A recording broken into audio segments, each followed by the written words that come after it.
नमस्ते everyone, Monika astrology में आपका बहुत बहुत स्वागत है। आज मैं बात करने वाली हूँ सिंह लग्न की। देखिए, सिंह लग्न वालों के लिए लग्न का स्वामी होता है सूर्य, और जुलाई का महीना इन सूर्य लग्न वालों के लिए या सूर्य की ये जो राशि है सिंह राशि, उनके लिए किस तरह की परिस्थितियां लेकर आ रहा है, ये आज हम पूर्ण रूप से जानने की कोशिश करेंगे। देखिए, हमें हमेशा कोई भी राशि फल है वो लग्न से देखना चाहिए और राशि से भी देखना चाहिए। राशि से हम हमारी मानसिक स्थिति और हमारे अंदर इमोशनल क्या चेंजेस हो रहे हैं ये हम देख सकते हैं, मगर लग्न से अगर देखेंगे तो हमें ओवरऑल पूरी परिस्थिति का पता चलेगा। तो देखिए, ये है सिंह लग्न की कुंडली। लग्नेश लग्न का स्वामी होकर 11वें भाव में बुध के साथ मिथुन राशि के अंदर स्थित हो रहा है। देखिए, जब लग्नेश खुद से 11वें भाव में जाता है और सूर्य की पोजीशन इतनी मजबूत बनकर आज सामने आ रही है, और 15 जुलाई तक का जो समय है वो आपके लिए बहुत ही आत्मविश्वास से भरा हुआ होगा। ये महीने के शुरू के 15 दिनों को आपको बेस्ट यूज करना चाहिए।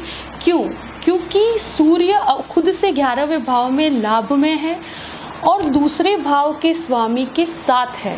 उसका मतलब ये होता है, आपकी वाणी के द्वारा आप कमीशन एजेंट हैं, अगर कोई भी कार्य जिसमें कमीशन का कार्य करते हैं, विद्या से रिलेटेड कोई कार्य करते हैं, क्योंकि ये बुध की दृष्टि पंचम भाव पर भी पड़ रही है। अगर कोई एजुकेशन सेक्टर में है, बोलकर अगर आपको कोई कार्य करना है, कोई इंटरव्यू देने जाना है, या आपको कोई नए बिजनेस प्रपोजल का कोई प्रेजेंटेशन देना है, तो शुरू के 15 दिनों का आपको बेस्ट यूज करना चाहिए, क्योंकि सूर्य इतना मजबूत अवस्था में है, आपका कोई भी कार्य नहीं अटकेगा 100%, और आपको पूर्ण लाभ मिलने की संभावना है। आप अपने बिजनेस के अंदर कोई घर के व्यक्ति को भी ज्वाइन कर सकते हैं, यानी उसको अपने साथ लेकर भी कार्य करेंगे तो आपको बहुत फायदा होगा। क्योंकि दूसरे भाव का स्वामी जो बुध है वो भी आपके 11वें भाव में है। अगर आप अपनी बुद्धि से किसी व्यक्ति को पसंद करके उसके साथ कार्य करेंगे तो आपको फायदा होगा, और वो घर का व्यक्ति हो तो सबसे बेस्ट है। आपको आपके मित्रों से भी काफी फायदा होगा, क्योंकि मित्रों का सहयोग प्राप्त करके आप उसका लाभ उठा पाएंगे, अपने कार्य क्षेत्र में उसका उपयोग कर पाएंगे।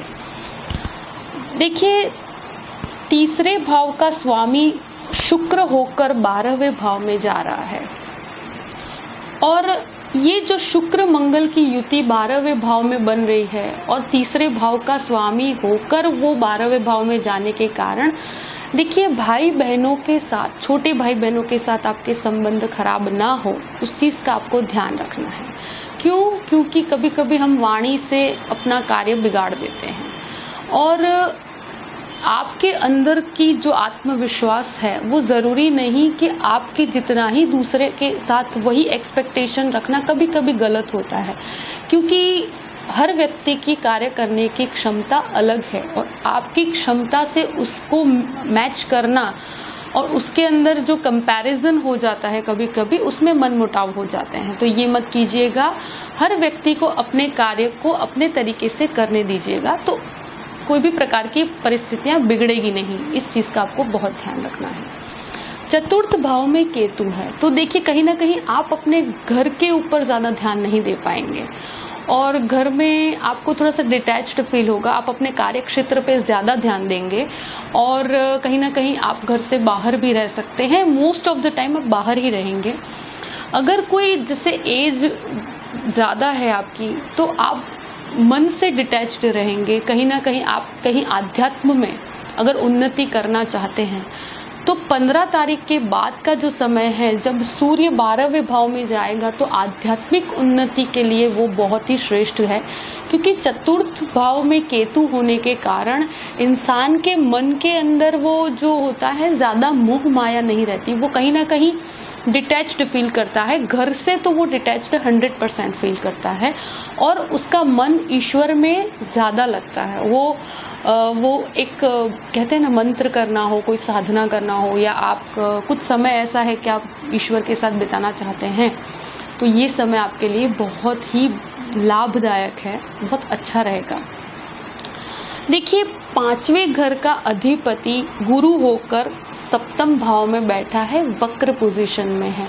अगर किसी कह सकते हैं कि आप किसी से मैरिज करना चाहते हैं या ऐसी कोई परिस्थिति है, तो अभी उसकी संभावनाएं बहुत ज़्यादा है, क्योंकि पंचमेश होकर सप्तम भाव में है, तो मैरिज अचानक से फाइनल हो सकता है। प्लस आपका जो ये शुरू के 15 दिनों में इसकी संभावना थोड़ी ज़्यादा रहेगी।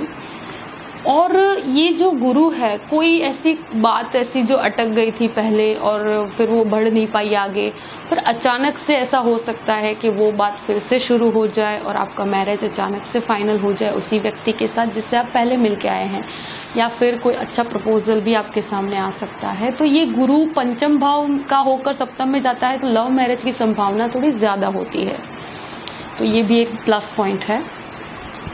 6ठे घर में मतलब 6th हाउस में शनि वक्र अवस्था में है, तो मैं अभी यही कहूँगी कि किसी भी प्रकार का लोन मत लीजिएगा।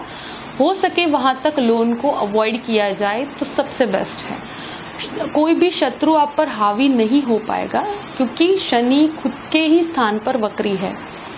मगर एक चीज़ है, आपका विजय ज़रूर होगा, मगर परिस्थितियाँ विपरीत न हो, इसलिए कह रही हूँ कि लोन के अंदर जाने की इच्छा न रखें तो ज़्यादा बेहतर है, क्योंकि मंगल जो है वो शनि को देख रहा है और ये 20 तारीख तक मंगल देखने वाला है। तो कहीं ना कहीं कोई भी लीगल कॉम्प्लिकेशन में ना फंस जाएं, इस चीज़ का आपको ध्यान रखना है। और हेल्थ में भी आपको क्या ध्यान रखना है, ब्लड प्रेशर का और डायबिटीज़ से रिलेटेड कोई प्रॉब्लम ना हो, क्योंकि हड्डियों से रिलेटेड प्रॉब्लम भी होती है इसके अंदर। और मंगल देख रहा है तो कहीं ना कहीं ब्लड का अतिरेक बहुत ज़्यादा बढ़ जाता है, तो उससे बहुत प्रॉब्लम होती है। तो ये चीज़ मत कीजिए, आप अपने स्वास्थ्य का ज़रूर ध्यान रखिए। जो रेगुलर चेकअप्स है वो भी करवाना बहुत ज़रूरी होता है, तो वो भी पहले ध्यान दीजिए।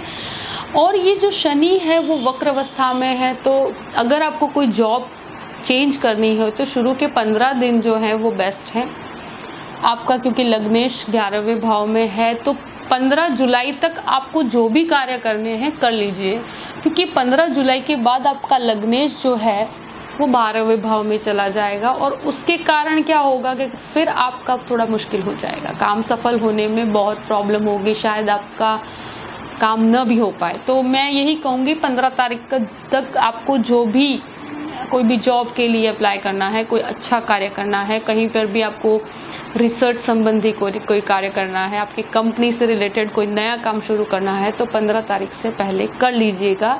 उसके बाद थोड़ी संभावनाएं बदल जाती है। और गुरु आपका सप्तम भाव में वक्री है, तो यही मैं कहूँगी कि मैरिज की संभावना आपकी बहुत ज़्यादा है। कोई भी प्रकार का मन मुटाव की परिस्थिति ना आए, बहुत ज़िद में कोई कार्य मत कीजिएगा, क्योंकि अगर आपकी लाइफ पार्टनर के साथ आपके कोई भी संबंधों में खटास आने की शक्यता भी है, क्योंकि सप्तमेश खुद से 12वें भाव में वक्री है, कोई उनको हेल्थ इश्यूज ना हो, इस चीज़ का भी आपको ध्यान रखना है।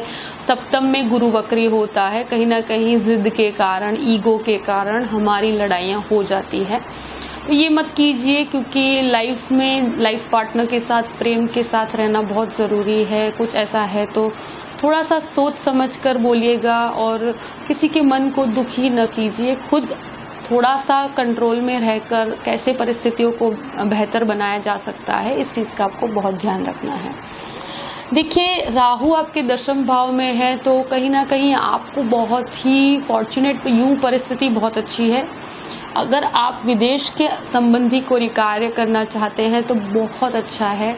शुक्र मंगल की युति 12वें भाव में बन रही है, मगर एक चीज़ का ध्यान रखिएगा, आपके उतावलेपन के कारण कोई गलत डिसीजन ना हो। फॉरेन संबंधी कार्य में कोई भी बोलने में, फॉरेन संबंधी कार्य में बहुत ध्यान रखिएगा, स्पीच का इशू नहीं होना चाहिए, इस चीज़ का ध्यान रखिएगा। अगर कोई भूमि संबंधी कार्य करना चाहते हैं तो 20 तारीख के बाद करिएगा। 20 तारीख के बाद ये मंगल लग्न में आ जाएगा, तो फिर कुछ परिस्थितियां बहुत ज़बरदस्त हो जाएगी। लग्नेश भले तुम्हारा 12वें भाव में जाए, मगर अगर भूमि संबंधी कोई कार्य करना है, एजुकेशन संबंधी कोई कार्य करना है, तो आप के लिए ये लग्न में मंगल भूमि संबंधी कार्य के लिए श्रेष्ठ माना गया है। तो कोई घर लेना चाहते हैं, कोई ऑफिस लेना चाहते हैं, कोई ज़मीन लेना चाहते हैं, तो वो 20 तारीख के बाद लीजिएगा, वो सबसे बेस्ट पोजीशन रहेगी आपके लिए। ओवरऑल परिस्थितियां बहुत ही अच्छी बनी हुई हैं, बस मैंने जो जो पॉइंट्स का आपको बताया है उसका आपको ध्यान रखना है। और इन पॉइंट्स को बताने का यही लक्ष्य होता है कि अगर हम कोई उतावलेपन में कोई निर्णय लेते हैं और हमें कोई नुकसान होता है, उससे बेहतर है कि हम कुछ पॉइंट्स का ध्यान रख के हम उस बुद्धि के साथ कार्य करें। अब कुछ पॉइंट्स मैं आपको बताना चाहूंगी कि 23 तारीख को गुरु पूर्णिमा है, तो गुरु पूर्णिमा के दिन गुरु की आराधना करना बहुत अच्छा। अगर आपको कोई गुरु है आपके, तो उनके दर्शन जरूर कीजिए, उनका आशीर्वाद प्राप्त कीजिए, तो गुरु आपको बेटर रिजल्ट्स देगा, आपके गृहस्थ जीवन को और भी अच्छी दिशा दे पाएगी और शांति हो पाएगी उसमें। अमावस्या 9 जुलाई को है, तो आपको पीपल को जल और दूध, कच्चा दूध अर्पित करना है। और उस दिन विष्णु सहस्त्र का पाठ आपको 100% अमावस के दिन करना है, वो बहुत अच्छा परिणाम देता है। कोई भी कार्य क्षेत्र में तकलीफ हो रही है तो वो आपकी दूर हो जाएगी। 13 और 26 तारीख को गजकेसरी योग बन रहा है, तो आपको इसका लाभ जरूर लेना चाहिए। और हो सके तो कोई भी फाइनेंशियल कार्य आपका अटक रहा है तो उस दिन करिए, आपका पूरा हो जाएगा। 7 और 21 जुलाई को प्रदोष का व्रत है। प्रदोष करना बहुत अच्छा होता है। और क्योंकि अगर चंद्र 6, 8, 12 में है तो क्या होता है कि आपका जो चंद्र खराब अवस्था में हो, अमावस्या का चंद्र हो, प्रदोष करने से शिव की कृपा प्राप्त होती है। और कहीं ना कहीं चंद्र के अंदर बहुत ही शांति होती है, हमारे कार्य में धैर्यता आती है, हमारे निर्णयों में धैर्यता आती है। तो इस चीज का आपको बहुत ध्यान रखना चाहिए और आपको करना भी चाहिए, इससे बहुत फायदा होता है। ओवरऑल परिस्थिति बहुत अच्छी है। आपको शुरू के 15 दिनों का बेस्ट यूज करना चाहिए सिंह लग्न वालों के लिए। और आगे भी हम बहुत नए नए वीडियोस बनाने वाले हैं। आई होप कि आपको ये वीडियो पसंद आया होगा। अगर पसंद आया है तो सब्सक्राइब ज़रूर कीजिएगा और लाइक भी कीजिएगा। Thank you so much. जय श्री कृष्ण।